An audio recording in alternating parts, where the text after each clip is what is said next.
نحمدہ و نصلی علی رسولہ الکریم۔ محترم بھائیو، دوستو، بزرگو، میرا آج کا جو مضمون ہے، عنوان ہے کہ ہمارے نبی صلی اللہ علیہ وسلم پر پہلی وحی کب آئی،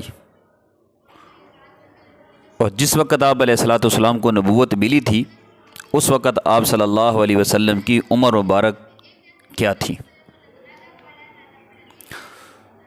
آپ علیہ الصلوۃ والسلام تعاملات قوم سے ذہنی طور پر، فکری طور پر بہت آپ فاصلہ کر چکے تھے۔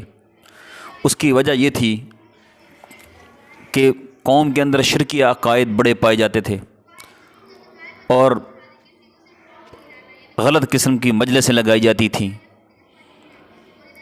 طرح طرح کی خرافات تھیں۔ تو اس دوران آپ صلی اللہ علیہ وسلم کو تنہائی محبوب ہو گئی۔ آپ کیا کرتے؟ آپ تھوڑا ستو لے لیتے اور پانی لے لیتے۔ مکہ سے 2 میل کے فاصلے پر ایک غار تھی جس کا نام غار ہیرا۔ اس کی شکل ایسے بنی ہوئی ہے، تقریباً وہ 4 گز لمبی ہے اور 2.25 گز وہ چوڑی ہے۔ نیچے زیادہ گہری نہیں ہے، بلکہ ایک مختصر راستے کے بازو میں اوپر کی چٹانوں کے آپس میں ملنے سے ایک کوتل کی شکل اختیار کی ہوئی ہے۔ تو آپ علیہ الصلوۃ والسلام حضرت خدیجہ رضی اللہ تعالیٰ عنہ کے ساتھ وہاں تشریف لے جاتے۔ حضرت اماں خدیجہ باہر بیٹھ جاتی، آپ اندر بیٹھ جاتے اور وہاں بیٹھ کے جو آپ عبادت کرنا چاہتے اپنے اللہ کو یاد کرتے، اپنے رب کو یاد کرتے۔ حقیقت میں جس روح کے لیے یہ مقدر ہو کوئی انسانی زندگی کے حقائق پر اثر انداز ہوگی، ان کا رخ بدل دے گی، اس کے لیے ضروری تھا کہ زمین کے مشاغل، زندگی کے شور، لوگوں کے چھوٹے چھوٹے غم، لوگوں کی چھوٹی چھوٹی پریشانیاں، ان سے کٹ کر الگ تھلگ خلوت نشین رہیں۔ کیونکہ جو آدمی چھوٹی چھوٹی چیزوں میں پھنس جاتا ہے، چھوٹی چھوٹی باتوں کو نظر انداز کرنا نہیں سیکھتا، تو اس کی زندگی انہی کے دائرے گھومتی رہتی ہے، وہ کبھی کامیاب نہیں ہوتا۔ کامیاب انسان وہی ہے جو چھوٹی چھوٹی باتوں کو نظر انداز کرے اور پھر وہ آگے بڑھتا ہے، وہ ترقی کرتا ہے۔ تو آپ صلی اللہ علیہ وسلم کو چونکہ اللہ پاک نے تیار کرنا تھا، تو نبوت سے 3 سال پہلے اللہ نے آپ کو خلوت نشینی آپ کے لیے مقدر کر دی۔ اب تنہا رہنا شروع ہو گئے۔ جب آپ صلی اللہ علیہ وسلم کی عمر 40 سال کے قریب پہنچی، کہتے ہیں یہی سن کمال ہے، اور پیغمبروں کی بعثت کے عمر بھی یہی ہے۔ تو زندگی کے افق کے پار آثار نبوت چمکنا، جگمگانا شروع ہوئے۔ تو اس کی ابتدا خوابوں سے ہوئی۔ وہ اس طرح کہ آپ علیہ الصلوۃ والسلام جو بھی خواب دیکھتے، صبح بعین ہی وہ خواب پورا ہوا ہوتا۔ تو آپ صلی اللہ علیہ وسلم کی خلوت نشینی کا بھی تیسرا ہی سال تھا کہ جب جبرائیل علیہ الصلوۃ والسلام آپ پر قرآن لے کے آنے لگے۔ جبرائیل کا آنا جانا شروع ہو گیا۔ تحقیق کے مطابق اس وقت آپ صلی اللہ علیہ وسلم کی عمر کیا تھی؟ قرآن اترتے وقت جب جبرائیل علیہ الصلوۃ والسلام آئے، وہ دن کیا تھا، وہ تاریخ کیا تھی؟ تاریخ یہ کہتی ہے کہ رمضان المبارک 21 تاریخ، یعنی 21 رمضان، سوموار کا دن رات کے وقت یہ واقعہ پیش آیا۔ اس روز اگست کی 10 تاریخ تھی، 610 عیسوی تھی۔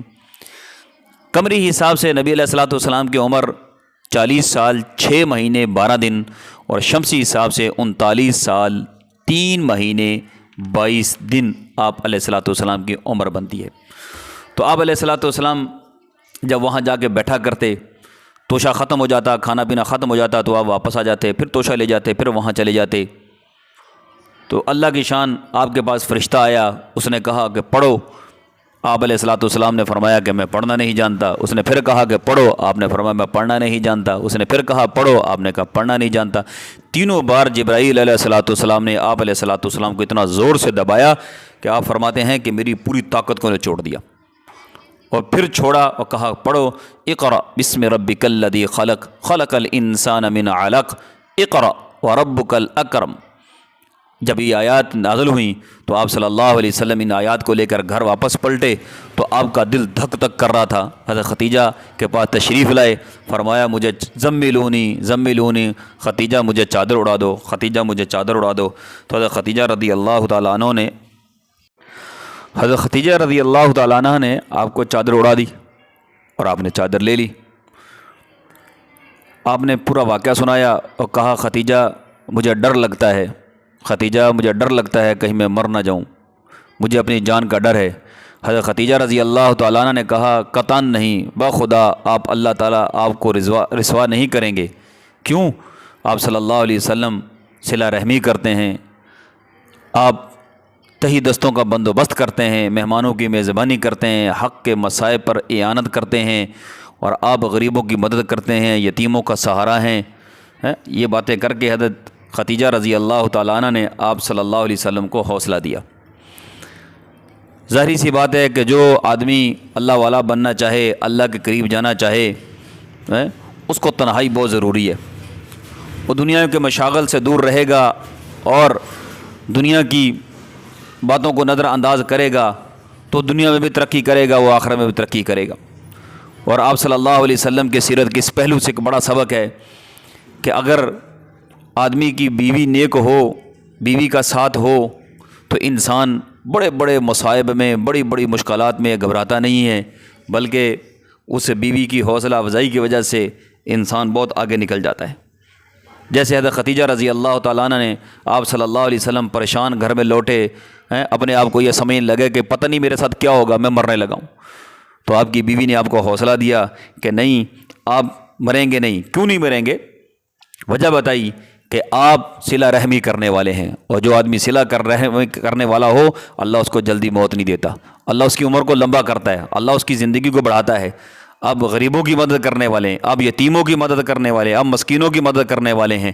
یعنی یہ علامات جس انسان کے اندر پائی جاتی ہیں، اللہ اس کو دنیا میں بھی ترقی دیتا ہے، دنیا میں بھی خیر کے دروازے اس کے لیے کھولتا ہے، اور اللہ پاک کی ذات آخرت کو بھی اس کے لیے اچھا کر دیتے ہیں۔ اللہ پاک سے دعا ہے اللہ ہم سب کو آپ صلی اللہ علیہ وسلم کی زندگی پر عمل کرنے کی توفیق عطا فرمائے۔